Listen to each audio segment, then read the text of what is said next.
if you go so soft that you collapse, the collapse soft is double weighted light or double weighted empty. And there's good empty, the Tai Chi is after. And there, by the way, this is true on a lot of different things in Tai Chi. There's the good version and a bad version. There's a good version of lightness. There's also a bad version of lightness. There's a good version of heaviness. There's also a bad version of heaviness. Right?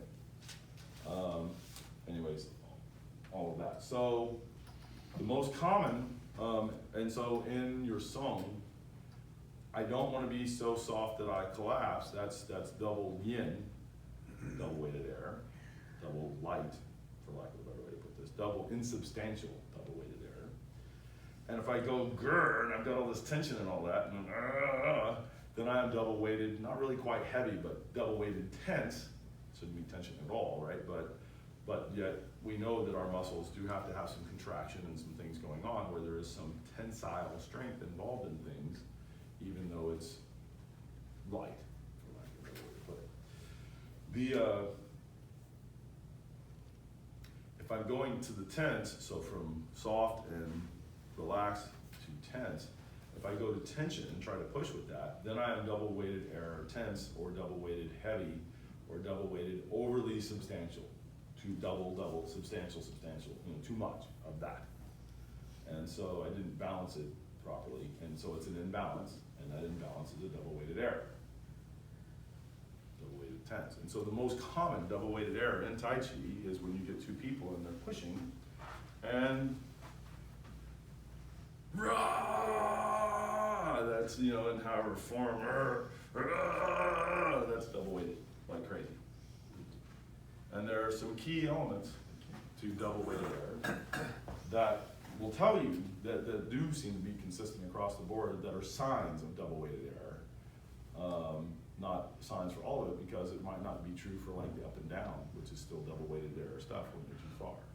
But they're helpful road signs to oh, that's a double weighted air problem. Okay. So hard to hard, freezing, resisting, stuck. That's going to be massive double weighted air. In fact, when you do it and then we really get in there, then it's double. It's like we double weighted air and we did that much more, and literally it's like double weighted air again and again and again. So what happens is that if you've ever heard the term double, and it's not a common thing, but like double, and they'll say that it's like you're not just double weighted, you're double weighted plus double weighted. Right? Now, how does that happen? Well, one of the simple ones here for the error that people normally make for doing this real competitive push hands is at first they kind of have their whole body strength coordinated and they're kind of putting it in, and then they get backed up a little bit at the hands and they tense up here. So I've got really truly double weighted air happening here and a bunch of double weighted air, so almost double, and a bunch of double weighted in other parts of the body. Well, what happens is people then take the next part and they cram it in on top of the next one. So it was serious double weighted air here, and then they double weighted air this part, and then they cram in there with their shoulders, and this now is double weighted air, and now it's double weighted, each part. And it's only making the situation worse in actuality. Because as you tense enough, can you move under those? If you did it with everything, can you move under those conditions? Right? And the answer is no. Because I'm gonna get him, this thing. If you pulled off two people doing this and said, wait a minute, stand apart, do what you're trying to do to him, it's like, okay, how well are you doing? Anyways, but not so obvious in the moment to the people doing it, obviously. And so feel this once where you go in and you push and it backs up, and then push with your elbow so that they're both backed up, and this is double weighted air. And then from there, have it so that the whole thing moves, but it can't be empty either. That is also double weighted air. Double weighted empty, double weighted empty, double weighted empty. So it has to be, so the way that this works, and I'll get into it more, is basically I used a math thing to do it, which is like zeros and ones. 0, 1, 0, 1, 0, 1, 0, or plus, minus, plus, minus, plus, minus, plus, minus. In this case, it's I have to have enough substantial to be there doing something, and enough insubstantial. If you move a pole cue, the pole cue is solid.